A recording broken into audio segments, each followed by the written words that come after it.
There's a body in the road, He fell out of the vehicle. Kempy go with the body. Before that's probably PC Harper. The teenagers responsible, Henry Long, along with 18-year-olds Albert Bowers and Jesse Cole, seen here laughing after their first court appearance. It's a little past 11 at night, way out in a quiet countryside of Berkshire. PC Andrew Harper and his colleague, PC Andrew Shaw, had already wrapped up their shift. They are finally on their way home in an unmarked police car, driving through this pitch-black, twisty country lane. Then out of nowhere, the radio crackles to life. An emergency call comes in. 10 Valley, please, what's emergency?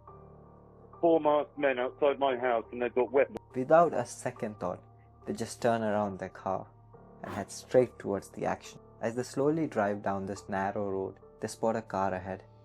It matches the description from the call. A guy steps out of the car, so Harper gets out too. But what happened next? Man, it's even hard to talk about. Something that no one saw coming. In just few moments, everything changed. What should have been a normal response turned into something so tragic, so horrifying that it shocked the entire country and ended up changing the law in the UK forever. Before we start, this story contains graphic that may be disturbing for some people. If you are sensitive to such material, please consider skipping this video and prioritize your well-being. And I'll see you in the next one. Andrew Harper, the kind of a guy you just had to look up to. Imagine someone who's got a heart of gold, nerves of steel, and this crazy passion for helping people. For almost 10 years, he worked with Thames Valley Police. Everyone knew him as the officer who actually cared. Didn't matter if it was neighbor's squabble or a full-blown emergency, Andrew was the first person to jump in, even if it meant risking himself to keep others safe. Andrew started his journey back in 2010 when he was just a 19-year-old. Signing up as a volunteer cop a year later, boom, he landed a full-time gig. Let me tell you, he nailed it. By 2019, he had moved up to the road policing unit's top team in Abingdon. But here's the thing, Andrew wasn't just a cop. He was also head over heel in love. Like 4 weeks before that awful night, in 2019, he married Lizzie, his childhood sweetheart. Like high school sweetheart. Think about it. They had been together forever, planning this amazing life, dreaming of adventures, a cozy home, maybe even kids someday. They were just starting their honeymoon phase, you know. Andrew had everything going on for him. A job he loved, a wife he adored, and his exciting new chapter right around the corner. It was August 15, 2019, a typical work day for Andrew. Although his 9-hour shift officially ended at 7, but Andrew chose to work overtime until 11 p.m. It was just after 11 p.m. when Andrew and his colleague PC Andrew Shaw finally wrapped up their shift. They were both off duty now, heading home together in an unmarked police car. Even though the car belonged to the force, it was often used during off-duty hours for patrol and travel. They were cruising on the country road, heading home, and their route took them past a road called Admore Lane, a narrow, quiet stretch that led to only one secluded house tucked away in the middle of nowhere. To anyone passing by, it was just another peaceful night, but for Andrew and Shaw, things were about to take a serious and unexpected turn. Somewhere along that lane, a man was standing by the window of his house, feeling uneasy. He spotted a grey car slowly creeping into his driveway. Now, this wasn't the kind of road you'd randomly turn into. It led straight to his property and nowhere else. The car came to a stop. Then out stepped 3 tall, muscular men, all wearing masks, and each of them was carrying a weapon. The man's heart started pounding. He grabbed his phone and dialed emergency services in a panic. 10 Valley, please, what's emergency? 4 masked men outside my house and they've got weapons. They came round earlier and now they're in my house. They're at my property. And as he did that, he also flicked on the lights outside, hoping the sudden brightness would spook them. But the men didn't even flinch. whether they're coming to break in this house. I don't know whether they're coming, but they're, yeah, can you please send Someone, are they trying to get into your property? They are gone into break into something. They're trying to get into my garage. Are you at home alone? Yeah. Oh, and they're stealing my quad bike. I'm going out there now. No, don't go out there. I'm going out there now. No, because if they've got weapons... But as the grey car started pulling the quad bike out of the driveway, the man stood helplessly, watching it all happen in real time. One of the masked men, Cole, sat on the quad bike to help keep it steady, while Long drove the grey car and Boa sat in the front passenger seat. The trio worked so fast. Soon after, the police were alerted. A grey car had just stolen a quad bike from Admore Lane and was now fleeing the scene. The closest patrol unit was immediately sent to track them down. The report of theft went over the police radio. Even though Andrew and Shaw were off duty, they were nearby. They decided to help. They turned the unmarked police car around and headed towards the Admore Lane. Now, to give you a picture, Admore Lane is this narrow, isolated stretch. There's no room for two cars to pass easily.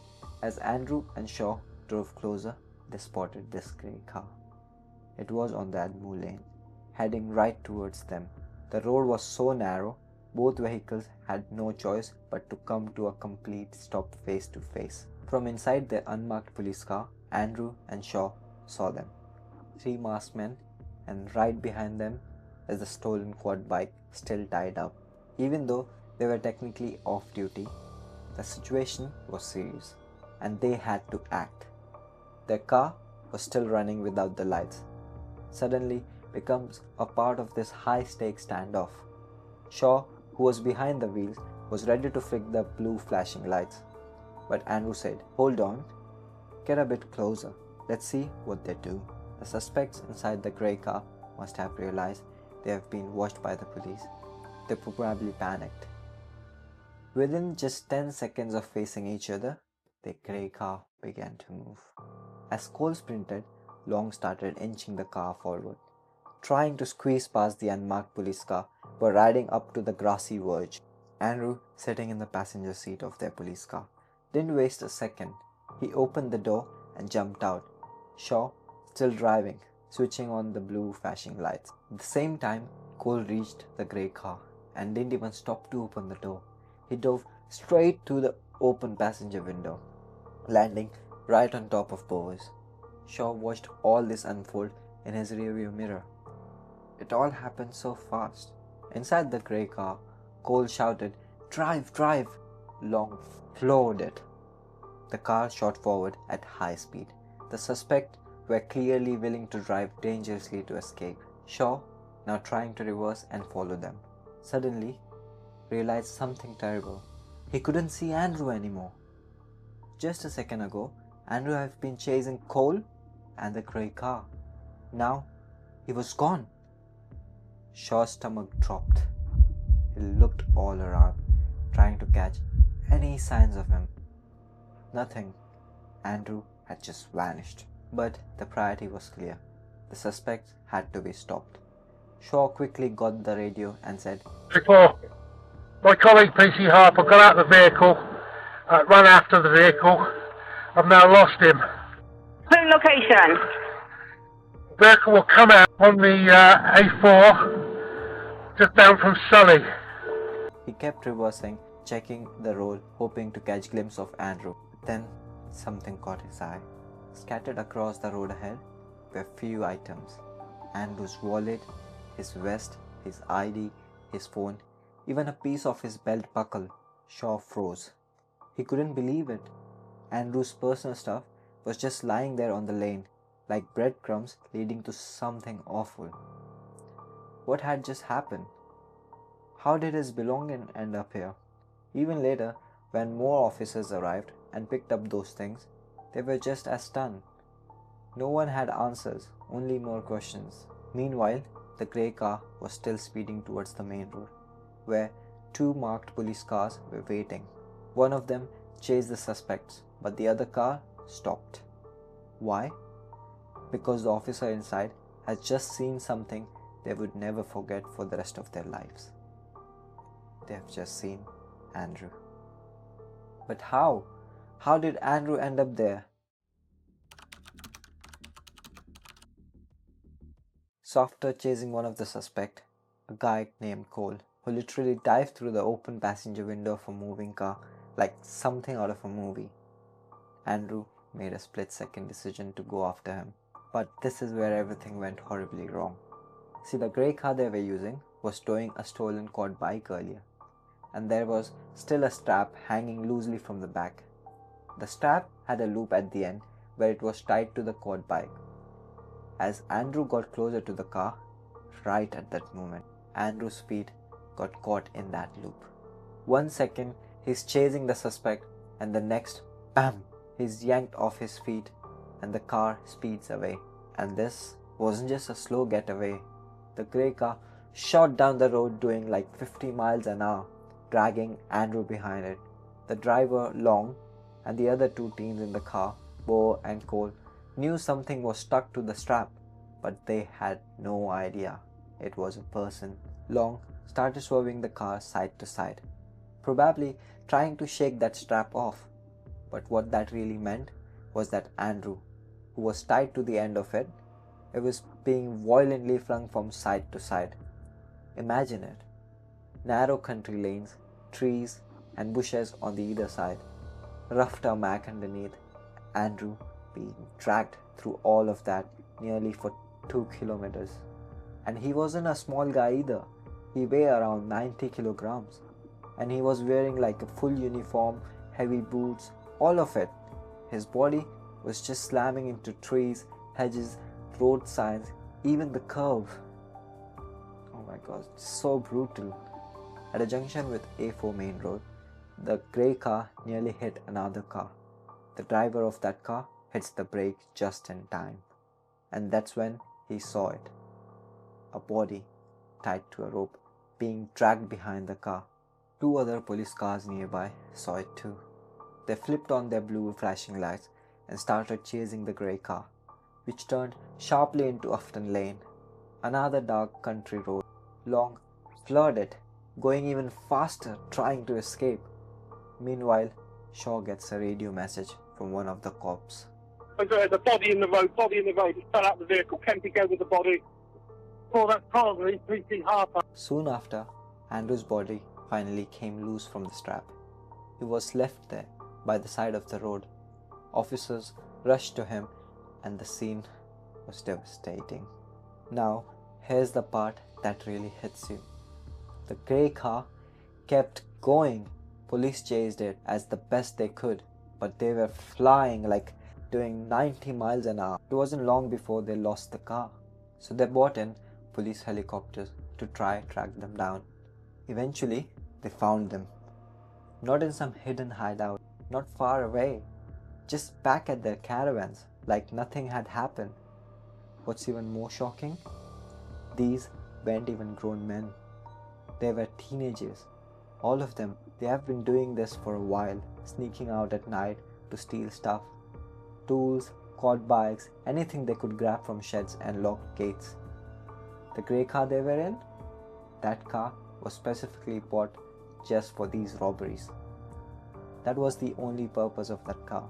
They even modified it, took out the brake lights and the rear lights so no one could spot them at night. They kept tools inside, like to cut the locks and steal faster. They were young, yeah, but they were already acting like full-time criminals. Now let's just stop and think about Andrew again. A grown man being dragged at 50 miles an hour, tied to a rope, sometimes upside down, sometimes crashing into trees or scraping along the road, and all of this while he's unconscious or worse.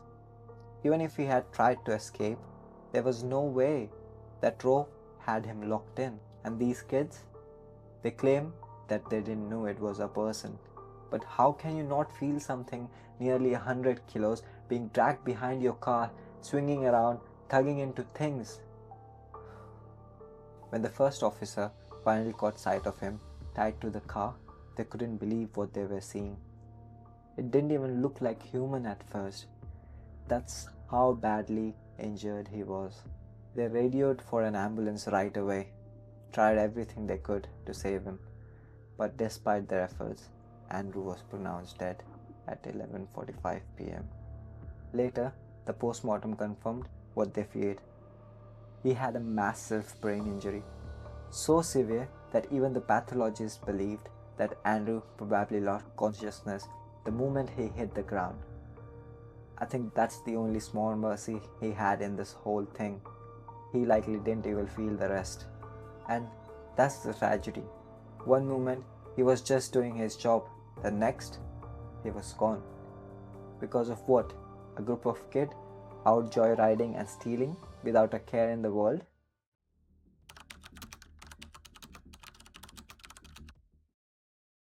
When the cops were getting these guys, they acted super creepy, like laughing, cracking jokes, zero guilt. To them, Andrew dying? Just a hassle, a blip on their radar. Can you even imagine? Then in court, the driver of the car, Long, he was like, "Oops, our bad, we didn't mean to kill him," and copped a plea for manslaughter. But what about the proof against them? People saw their car fluttering out of there, Andrew's body still tangled, getting dragged down the street. Oh my god. In the end, all three of them got slapped with manslaughter charges, not murder. Long, the driver of the car, got 16 years, and his buddies, Cole and Brawler, pulled 13 years each. But here's the kicker. Murder charges? Never happened. And honestly, it left everyone raging. Like, how that's even fair? What is your opinion about this? Share it in the comment section. In an interview, Lacey Harper said, "I knew I couldn't bring him back, but I also knew I couldn't let him death be in vain. Harper's Law will make sure that no other family has to go through this." Lizzie Harper turned her grief into action. Her tireless campaign led to the introduction of Harper's Law in 2022. This new legislation ensures that anyone convicted of killing an emergency worker in the line of duty while committing a crime will face a mandatory life sentence. At last, I would say Andrew Harper's story isn't just about tragedy. It's about bravery, sacrifice, and love. Though his life was cut short, his legacy lives on. Harper's Law ensures that no emergency workers will ever be left without justice. And that's it for today, guys. I'll see you in the next one.